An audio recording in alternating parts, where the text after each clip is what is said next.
Hi, I'm Kristen Hoffheimer. I've received a number of questions from attendees to the Custody Bootcamp, and I want to address those questions now to make sure everybody gets their questions answered. First, I have a few questions from Sharon. Sharon says, what do you do when your guardian ad litem has filed a report with false information in it? Well, Sharon, I've had this happen in several cases, and the best thing that you can do is ask for a meeting with the guardian ad litem and go through the report with the guardian ad litem and talk about what information is false in the report. It's very important that you don't come at this accusatory towards the guardian ad litem. Oftentimes the guardian ad litem will make a mistake, which is an honest mistake. It's not some type of conspiracy against you. It's just that they don't have their facts right. So you're going to get the best reception from the guardian ad litem, and you will be most likely to have the guardian ad litem correct their report if you approach this as though you want to just make sure that they can get it right in their report. So ask for a meeting with the guardian ad litem, and when you meet with the guardian ad litem, if you have any evidence that the information in the report is false, and particularly if you have previously communicated this information or evidence with the guardian ad litem, have that with you. Be very organized and ready to talk to the guardian ad litem. Sit down, meet with the guardian ad litem. Don't be accusatory, but just point out matter-of-factly what is incorrect in the report, and if necessary, show the guardian ad litem the evidence that you have to show that this information is incorrect. If you do this and if you approach it the right way and are open-minded and cordial with the guardian ad litem, you can be very successful at having the guardian ad litem submit a report that is corrected. Now, sometimes you'll get a guardian ad litem report and you'll get it too late to have a meeting with the guardian ad litem and to go through these things and correct the information. And if that's the case, then what you might want to do is put together a letter for the guardian ad litem stating what needs to be corrected in the report, attach any evidence that shows that this information is incorrect that's in the report, submit it to the guardian ad litem, and have it ready to go when you go to trial as well. All right, the second question that Sharon had is, what do you suggest when the guardian ad litem is talking to my child's father but not to me? I suggest that you be proactive. It's not only the guardian ad litem's job to make sure that the guardian ad litem has all of the information that he or she needs. It's also your job to make sure that the guardian ad litem has all of the information. So again, I would suggest calling the guardian ad litem's office and scheduling an appointment to meet with the guardian ad litem. You can schedule it by phone, but I always think that face-to-face meetings are better than phone conversations, particularly when you are trying to get somebody to see your point of view. So I would suggest scheduling a meeting with the guardian ad litem, sitting down, again, be cordial with the guardian ad litem. Don't sit down there and say, why do you talk to my husband and not talk to me? But sit down and say, look, I know we haven't had much of a time to talk, and I think that there's some information that you need to know. I'd like to get you to get to know a little bit more about me, and let's sit down and talk. So I would do this. Now, I'm an attorney. I'm not a party to a case, but oftentimes when I get into a custody case where that's already going on and the guardian ad litem may already be skewed against me or against my client, I will schedule a meeting with the guardian ad litem. I'll put together a notebook for the guardian ad litem that goes through the custody factors, goes through the evidence that I want to make sure that the guardian ad litem has, and hand that notebook to the guardian ad litem so that if the guardian is going to write a report, they have easy access to all of the information that I want to make sure that the guardian has. Number 3, if I have questions, can I ask the guardian ad litem? Should I contact him more if he doesn't contact me? Absolutely, you can ask the guardian ad litem questions, and you can contact the guardian ad litem. I would make sure that you don't overwhelm the guardian ad litem, that you're not constantly calling the guardian ad litem, that you're not seeming overly demanding with the guardian ad litem. And again, a good way to do this is to schedule an appointment with the guardian ad litem, either on the phone or in person, and get all of your questions together at one time so that you're not constantly calling the guardian ad litem every day. And sit down and have a cordial conversation with the guardian ad litem and ask all your questions at one time. Okay, question number 4 from Sharon is, if you believe your husband has abused your child, how much proof do you need to provide? This is a tricky one because it can be very dangerous for moms to accuse the father of abusing the child unless you have proof. How much proof do you need? You need something that would probably rise to a Child Protective Services complaint or investigation being opened and a finding being made. And so if you simply have fears that the child's father is abusing the child, unfortunately you are probably better off keeping those to yourself, because if you raise fears or make accusations without having evidence, it's going to come back to hurt you. You're going to end up worse off than if you didn't say anything at all. This is really difficult for moms to swallow because your baby is the most important thing in the world to you, and you want to do everything possible to make sure nothing bad can happen to your child. Additionally, you're living in a world where your pediatrician, public service announcements, everything else is telling you you have to take every precaution possible to protect your child. You have to have the correct car seat. You have to make sure you're feeding the correct food, etc. You have to do everything to keep your child safe and protected. But when it has to do with the child's father, that concern or the desire to do everything possible to keep your child safe is outweighed with the threat that if you look like you're making unfounded allegations, it's going to hurt you with custody, and he could end up getting custody of your child. So do not make allegations of abuse unless you have satisfactory proof that your child is being abused. All right, next I have some questions from Kamalia. The first question is, what advice do you have for someone who suspects her child's father is being abusive? Where should I start?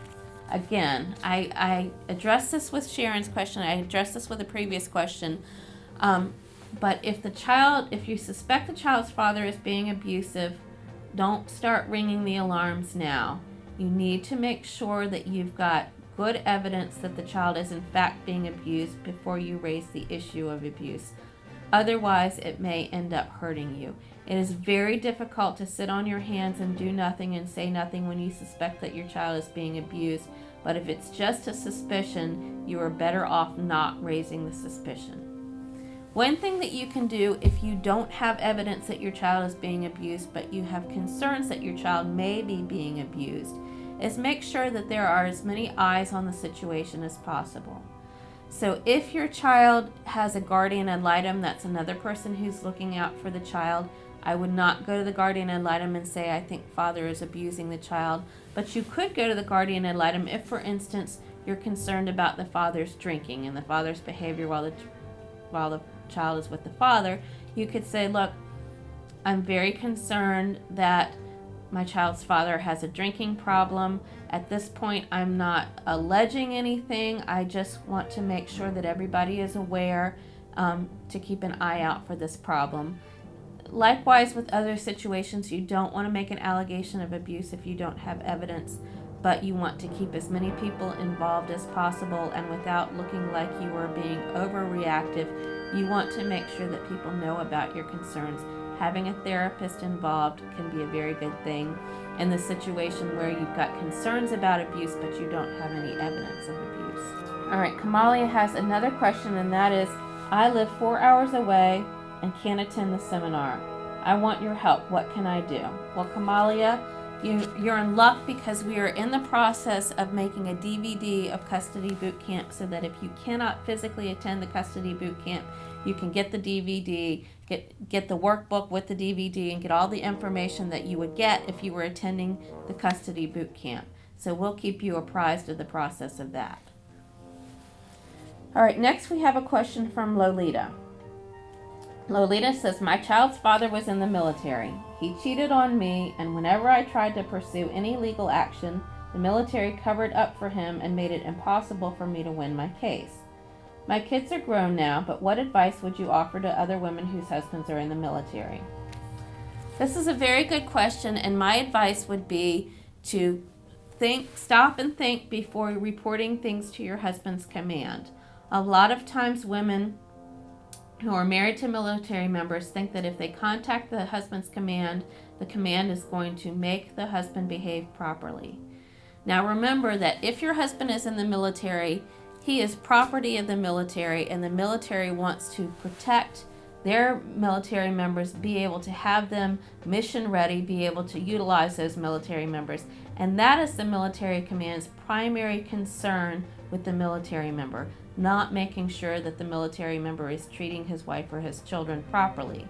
So the military command is not necessarily the first place that you want to go if your spouse is not behaving correctly. If you suspect that your spouse is cheating on you, you are better off hiring a private investigator and getting that evidence to be able to use in an eventual court case, rather than trying to contact your husband's command and expecting them to make him behave properly. Remember that the military is going to look out for their service member before they look out for you. That's the advice that I would give to military wives in that situation. Right, Regina asks, I filed support petitions in late May, went to court in September, and the cases continued until January. Don't I get support? Is all that time wasted? Well, Regina, the time is not wasted, because in Virginia, if you file a support petition, if it's an initial support petition, not a modification of previously existing support, then when the support is awarded retroactive to the time that you filed the petition, as long as once you filed the petition, your husband was served in a timely manner with the petition, then the time was not wasted. Unfortunately, you have to wait until you get into court to have the support awarded, but when it is awarded, it will be awarded retroactive to the time that you filed the petition, and so some schedule for repayment of the arrearages that have accrued in that time period will be set forth when the support is awarded. Sherry asks, I spoke to an attorney who told me that if my husband and I don't agree with respect to the custody, the judge will award 50-50 custody on a week-on, week-off schedule. Is this true? Are there any other alternatives? Jerry, that is absolutely not true. It is not true that if you don't agree on custody, that you and your husband will be awarded 50-50 custody. There are some states in which there is a presumption of shared custody, so that if you don't prove a good reason otherwise, then you get 50-50 custody. However, that is not the case in Virginia. In Virginia, there are fathers' rights activists which go to the General Assembly every single year and try to get legislation passed that says that the courts presume 50-50 custody, but that legislation has never passed, and there is no presumption of 50-50 custody. It is to the discretion of the judge what type of custody or visitation award is given, and that will vary, first of all, by judge. Some judges like shared custody, some judges don't like shared custody, but it also has a lot to do with the evidence that you present in your custody case. All right, Michelle. Michelle asks, do you have any tips for winning a relocation case? I want to move closer to my family. Unfortunately, in Virginia, relocation is very difficult to do. You have to be able to prove that it is in the child's independent best interest that you relocate to wherever it is that you're proposing to go. And that argument cannot be that it is in your best interest and therefore in your child's best interest, because if you're in a better situation, your child will be in a better situation. That argument unfortunately doesn't work in Virginia. You have to prove an individual benefit to the child of the relocation. Now, a lot of times if you have extended family in the place where you're going to live, particularly if the child's father does not have extended family where you currently are, that's a good point for relocation. If there are more resources available to your child in the place that you want to relocate, that would be something that would help you with the relocation. To put yourself in the best situation for a relocation case, what you want to do is first of all come up with a visitation proposal for the child's father to show how your relocation is not going to interfere with the relationship that your child's father has with your child. You also want to be able to illustrate the benefits of the relocation, and so you want to have pictures or video or as much information as you can of the schools in the area where you want to relocate, of the sports and extracurricular activities that are available to your child where you're going to relocate. If your child has any special needs, be it education needs or health needs, you want to be able to show what resources are there that will help your child. And you also want to show all of the family members or other people that will be engaged with your child at the place where you want to relocate. Sometimes it can be helpful to make a map showing where you're going to be living, where your family members are going to be living, how close by they are, how close the school is. If there is a park in the neighborhood where you want to move, you might want to take pictures of the park, put the park on your map, take pictures of the area, any special festivals that are available for children, or anything else that would be a benefit to your child in the place where you want to relocate.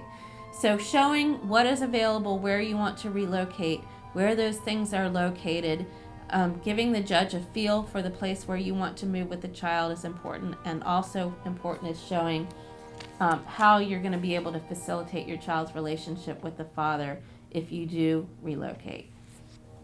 Thank you.